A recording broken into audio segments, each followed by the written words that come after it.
अस्सलाम वालेकुम, मैं हूं अली शान वरिया। आज हम बात करेंगे यूएस की क्रूड ऑयल मार्केट क्रैश के बारे में। जो कल से हम खबरें सुन रहे हैं कि यूनाइटेड स्टेट्स ऑफ अमेरिका की क्रूड ऑयल मार्केट, जिसका नाम WTI है, वो बुरी तरह से क्रैश कर गई है, जिसकी ख़ाम तेल की कीमतें जो है वो ज़ीरो से भी नीचे आ पहुंची हैं और ट्रेड को -37 डॉलर्स पर जो है वो रोक दिया गया था।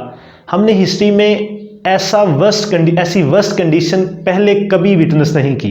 हमने बहुत सी जंगें लड़ी, हमने बहुत से नेचुरल डिज़ास्टर्स देखे, हमने कई इकोनॉमिक शॉक्स जो है वो अब्जॉर्ब किए हैं, मगर ऐसी बुरी सूरत हाल हमने पहले कभी नहीं देखी कि आपको कुछ बेचने के लिए बायर को खुद से पैसे देने पड़ रहे हों। यहाँ पर मैं आपको बताता चलूँ कि क्रूड ऑयल की प्राइस कभी भी इससे पहले ज़ीरो या इससे नीचे नहीं गई थी, क्योंकि जब ये फर्स्ट टाइम डिस्कवर भी हुआ होगा तब भी इसकी प्राइस ज़ीरो से ज़्यादा ही होगी, प्लस में होगी, नेगेटिव में कभी इसकी प्राइस नहीं हुई। अभी एक और कन्फ्यूजन है कि आप भी कहीं इस प्राइस को जो है वो नेगेटिव प्राइस का मतलब ये तो नहीं ले रहे कि आप पेट्रोल पंप पे जाएंगे तो आपको तेल के साथ साथ पैसे भी दिए जाएंगे। मैं तो आपके साथ ऐसा मजाक नहीं करूंगा, बल्कि आपको समझाऊंगा कि नेगेटिव प्राइस का ट्रेडिंग में क्या मतलब होता है और ये ऑयल मार्केट जो है ये क्यों क्रैश की, इसका नेगेटिव का मीनिंग क्या है, इसके ग्लोबल इकोनॉमीज़ पर क्या इम्पेक्ट है, इससे पेट्रोल कितना सस्ता होगा, पेट्रोल पंप पे इसका कितना असर पड़ेगा और पाकिस्तान पर इसके क्या इम्पेक्ट होंगे। आपने ये वीडियो आखिर तक देखनी है। प्राइसेस का नेगेटिव में जाना और ऑयल मार्केट का क्रैश कर जाना, ये कोई अचानक से एक नई चीज़ सामने नहीं आई थी, बल्कि ये एक ग्रेजुअल चेंज के ज़रिए ये सारा मामला पेश आया। जनवरी में ऑयल की प्राइस जो थी वो $60 पर बैरल थी और अभी जो है ये -37 डॉलर पर बैरल पे जो बेचा गया है। इसकी वजह, सबसे बड़ी वजह कोरोना वायरस की वजह से लॉकडाउन है। जब लॉकडाउन हुआ तो कंजप्शन कम हुई, कंजप्शन जब कम होती है तो डिमांड गिरती है और इकोनॉमिक्स का रूल है कि जब डिमांड किसी चीज़ की गिर जाती है तो ऑटोमेटिकली उसकी प्राइसेस भी गिरती हैं। अब ऐसी सूरत हाल में प्राइसेस को बैलेंस करने के लिए प्रोडक्शन को कम या ज़्यादा कर दिया जाता है। तो इसी चीज़ को देखते हुए OPEC प्लस जो मेंबरान है उनमें एक मीटिंग हुई, जिसमें सऊदी अरेबिया ने रशिया से रिक्वेस्ट की कि हम प्रोडक्शन में कट ले आते हैं, हम इतने मिलियन बैरल जो है ना वो कट कर देते हैं, हम उतना ही ऑयल जो है वो प्रोड्यूस किया करेंगे जितना कंज्यूम हो रहा हो, जितनी डिमांड हो। इससे प्राइसेस जो है वो स्टेबल रहेंगी, प्राइसेस नीचे मज़ीद नहीं गिरेंगी। और अब इस सूरत हाल में जब प्राइसेस नीचे गिर रही थी, उस सूरत हाल में रशिया ने इनकार कर दिया, जिससे इन दोनों ममालिक के दरमियान एक ऑयल प्राइस वार जो है वो शुरू हो गई।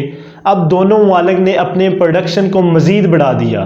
अब इस ऑयल प्राइस वार से लोगों ने फ़ायदा उठाते हुए दूसरे कंट्रीज़ ने फ़ायदा उठाया, क्योंकि कंजप्शन तो हो नहीं रही थी, तो उन्होंने तेल को सस्ते दामों लेके स्टोरेज हाउसेज में डालना शुरू कर दिया।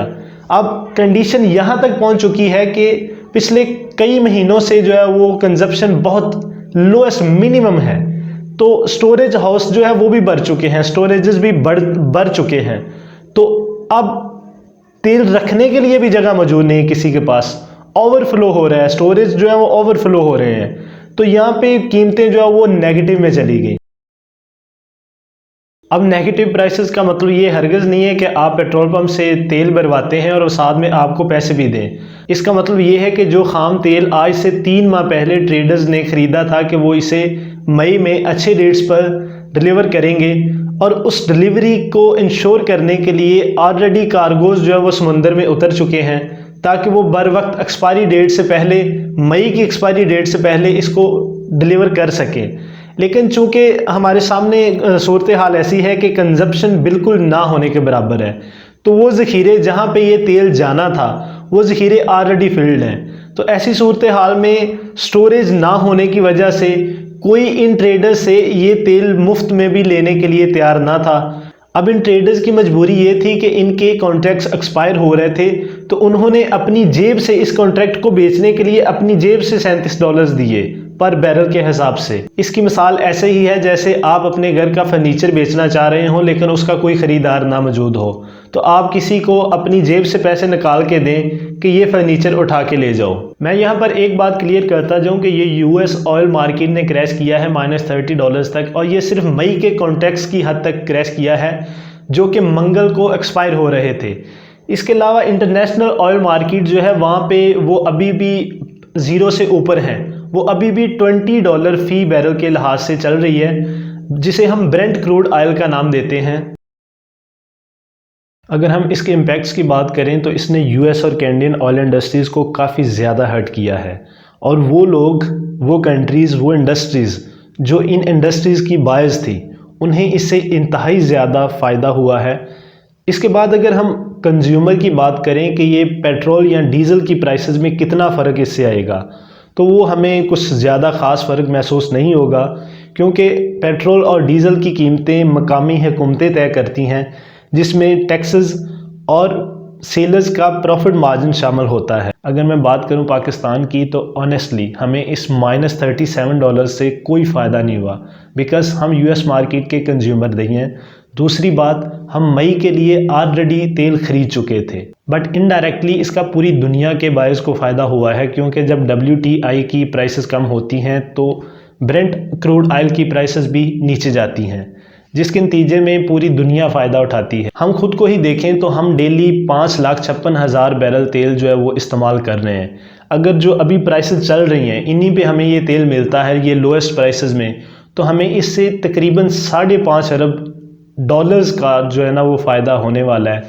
इसकी वजह से बिजली की कीमत कम होगी, महंगाई कम होगी, वो इंडस्ट्रीज़ जो तेल पे चलती हैं उनकी जो प्रोडक्ट्स हैं वो भी सस्ती होंगी, तो ओवरऑल ये पाकिस्तान को काफ़ी फ़ायदा होगा। हाँ, अगर बात करें कि तेल की कीमतों में कितना जो है ना वो कमी आएगी, तो वो डिपेंड करता है हुकूमत की पॉलिसीज़ पे। हुकूमत जो है वो, पाकिस्तानी हुकूमत जो है ना, जब भी कोई आती है तो वो 25% जो है वो फ़ायदा आवाम तक मुंतकिल करती है, और 75% जो है ना वो फ़ायदा हुकूमत जो है वो अपने पास रख लेती है।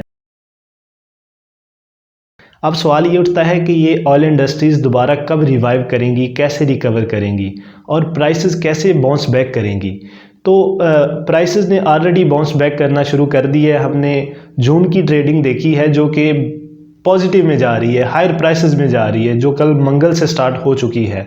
अब इसका दो चीज़ों पे डिपेंड करता है। एक, फर्स्ट ये कि प्रोडक्शन जो है ना, प्रोडक्शन कट्स जो कि ओपेक प्लस जो है उस पर काम कर रही है, प्रोडक्शन जो है वो 9.7% जो है वो अपनी प्रोडक्शन कम कर रहे हैं।